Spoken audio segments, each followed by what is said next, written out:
കോടതി വിധി ഉണ്ടായിട്ടും സെമിത്തേരിയിലെ പ്രാർത്ഥന തടഞ്ഞ് നീതി നിഷേധിക്കുന്ന നടപടികൾ അവസാനിപ്പിക്കണമെന്ന് യാക്കോബായ സുറിയാനി സഭയുടെ ശ്രേഷ്ഠ Bava. Chalissery Saint Peter's and Saint Paul's Yakobaya Suriyani പള്ളി വിശ്വാസികൾക്ക് പെസഹ വ്യാഴം, ദുഃഖവെള്ളി, ദുഃഖശനി, ഈസ്റ്റർ ദിവസങ്ങളിൽ കല്ലറകളിൽ പ്രാർത്ഥിക്കാൻ ഹൈക്കോടതി ഉത്തരവിട്ടിട്ടും സെമിത്തേരി പൂട്ടി തടസ്സം സൃഷ്ടിക്കുന്നുവെന്ന് ബാവ ആരോപിച്ചു. എല്ലാ വിശ്വാസികൾക്ക് സെമിത്തേരിയിൽ എല്ലായ്പ്പോഴും കയറി മാതാപിതാക്കൾ, സഹോദരങ്ങൾ തുടങ്ങിയ അവരുടെ പ്രിയപ്പെട്ടവരെ കല്ലറകളിൽ തീ കത്തിച്ച് പ്രാർത്ഥിക്കാനുള്ള സ്വാതന്ത്ര്യം നിഷേധിക്കുന്ന സമീപനം, സെമിത്തേരി പൂട്ടിയിട്ട് ആത്മാക്കളെ ബന്ധനത്തിലാക്കുന്ന അവസ്ഥ, സംസ്കാരം കഴിഞ്ഞ കല്ലറകളിൽ കുരിശുവെക്കാൻ തടസ്സം നിൽക്കുന്നവയെല്ലാം കേട്ടുകേൾവി പോലും ഇല്ലാത്തതാണ്. പരിഷ്കൃത സമൂഹത്തിന് യോജിക്കാത്ത പ്രവണതയാണെന്നും സർക്കാർ ഇറക്കിയ സെമിത്തേരി ബില്ലിന് ലംഘനമാണെന്നും ഇത്തരം നീതി നിഷേധ നടപടികൾ അവസാനിപ്പിക്കണമെന്നും ശ്രേഷ്ഠ ബാവ ആവശ്യപ്പെട്ടു. എത്ര ദുഃഖകരമായ ഒരു അവസ്ഥയാണെന്ന് ആലോചിച്ച് നോക്കൂ. ഇപ്പോൾ ചാലിശ്ശേരി പള്ളിയിൽ കുറച്ച് ദിവസങ്ങളായി അവിടെയുള്ള ദൈവമക്കൾ അവരുടെ പിതാവിന്റെയും മാതാവിന്റെയും പൂർവികരുടെ കുഴിമാടങ്ങളിൽ പോയി എന്ന് പ്രാർത്ഥിക്കുന്നതിന് തടസ്സം നിൽക്കുന്ന ഒരു സമൂഹം. സെമിത്തേരിയുടെ ഗേറ്റൊക്കെ പൂട്ടിയിടുക, അങ്ങനെ ഒരു ചരിത്രം എന്തെങ്കിലും ഉണ്ടായിട്ടുണ്ടോ? സെമിത്തേരി പൂട്ടിയിടുക എന്നത് അവിടെ ആത്മാക്കളെ ബന്ധനത്തിലാക്കുകയാണോ? അവരെ ബന്ധനത്തിലാക്കുകയാണോ ചെയ്യുന്നത്? എല്ലാവർക്കും എപ്പോഴും കയറി തങ്ങളുടെ പ്രിയപ്പെട്ടവരുടെ ഖബറിങ്കിൽ പോയി തിരികെത്തിച്ച് പ്രാർത്ഥിക്കുവാനുള്ളതായ സ്വാതന്ത്ര്യം നിഷേധിക്കുന്ന സമീപനം. അവർ കോടതിയിൽ പോയി. ബഹുമാനപ്പെട്ട ഹൈക്കോടതിയിലെ ജഡ്ജി അവർക്കൊരു ചെറിയ ആനുകൂല്യം ചെയ്തു കൊടുത്തു.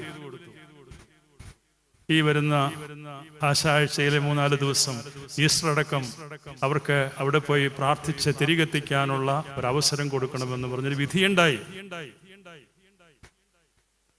നമ്മൾ എന്താ ഇപ്പൊ കാണുന്ന കാഴ്ച? ആ പള്ളിയുടെ മുമ്പിൽ ഈ പാവങ്ങള് അവിടെ നിഷേധിക്കപ്പെട്ടിരിക്കും. ഇപ്പോഴും കോടതി വിധിയൊക്കെ ഉണ്ട്. ഗവൺമെന്റ് ഒന്നും ചെയ്യുന്നില്ല, ജില്ലാ ഭരണകൂടം ഒന്നും ചെയ്യുന്നില്ല. അങ്ങനെയാണോ വേണ്ടത്? പക്ഷേ നിയമം പറയുമ്പോൾ ആ നിയമത്തിന് നേരെ തിരിഞ്ഞു നിൽക്കുന്ന സഭയുടെ മേലധികാരികൾ അവർ ചിന്തിക്കണം, എന്ത് നേട്ടമാണ് നിങ്ങൾക്ക് ഉണ്ടാകാൻ പോകുന്നത്? ഇന്നലകൾ വരെ ഈ ജനത്തിന്റെ കൈവശമിരുന്നതല്ലേ അവിടെ? ഒരു കോടതി വിധിയിലൂടെ പുറത്താക്കപ്പെടുമ്പോൾ അവിടെയുള്ള ഖബറിങ്കിൽ പോയി പ്രാർത്ഥിക്കാൻ തടസ്സം നിൽക്കരുത് എന്ന് ഗവൺമെന്റ് പറഞ്ഞിട്ടില്ലേ? സെമിത്തേരി ബില്ലിൽ പറഞ്ഞിട്ടില്ലേ? ഇപ്പോൾ കോടതിയും പറഞ്ഞിട്ടില്ലേ? അവിടെ എന്തിന് തടസ്സം നിൽക്കുന്നു? പിന്നെ എന്ത് സമാധാനമാണ് നമ്മൾ പറയുന്നത്? എത്ര വില കുറഞ്ഞ ഒരു സമീപനമാണ് ഇതൊക്കെ.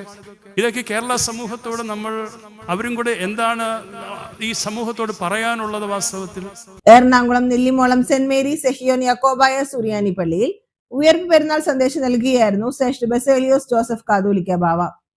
Chalissery Saint Peter's and Saint Paul's Yakobaya Suriyani പള്ളിയിൽ വിശ്വാസികളുടെ പ്രാർത്ഥനാ യജ്ഞം ഈസ്റ്റർ ദിനത്തിൽ തുടരുകയാണ്. വിശ്വാസികൾക്ക് പെസഹ വ്യാഴം, ദുഃഖവെള്ളി, ദുഃഖശനി, ഈസ്റ്റർ ദിവസങ്ങളിൽ കല്ലറകളിൽ പ്രാർത്ഥിക്കാൻ ഹൈക്കോടതി ഉത്തരവിട്ടിട്ടും സെമിത്തേരി പൂട്ടി ഓർത്തഡോക്സ് വിഭാഗം തടസ്സം സൃഷ്ടിക്കുന്നതിനെതിരെ പെസഹ വ്യാഴം മുതൽ ആരംഭിച്ച പ്രാർത്ഥനാ യജ്ഞമാണ് നാളെ ദിനവും തുടരുന്നത്.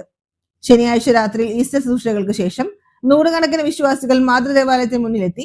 ഇടവകാംഗം മന്ത്യ ജേക്കബ് ചാലിശ്ശേരി കോറപ്പിസ്കോപ്പ, വികാരി ഫാദർ അബ്രഹാം യാക്കോബ് പോത്തുമണ്ണിൽ എന്നിവർ മരിച്ച വൈദികർക്കും വിശ്വാസികൾക്കും വേണ്ടി പ്രത്യേക പ്രാർത്ഥനയും ധൂപാർപ്പണവും നടത്തി. എന്ത് ത്യാഗങ്ങൾ സഹിച്ചും പൂർവികർ കാണിച്ചു എന്ന പരിശുദ്ധ അന്ത്യോക്യ വിശ്വാസത്തിൽ നിന്ന് അണുവിട വ്യതിചലിക്കാതെ മുന്നോട്ട് പോകുമെന്ന് വിശ്വാസികൾ പ്രതിജ്ഞയും ചൊല്ലി. ഇടവകാംഗം മന്ത്യ ജേക്കബ് ചാലിശ്ശേരി കോറപ്പിസ്കോപ്പ, വികാരി father Abraham Yakob Pothumannil, trustee CU Shelamon, secretary Titus David, Thrissur ഭദ്രാസന കൗൺസിൽ അംഗം CU രാജൻ എന്നിവർ സംസാരിച്ചു. കഴിഞ്ഞ ദിവസങ്ങളിലായി ചാലിശ്ശേരി പോലീസും പട്ടാമ്പി ഫയർഫോഴ്സും സ്ഥലത്ത് ക്യാമ്പ് ചെയ്യുന്നുണ്ട്.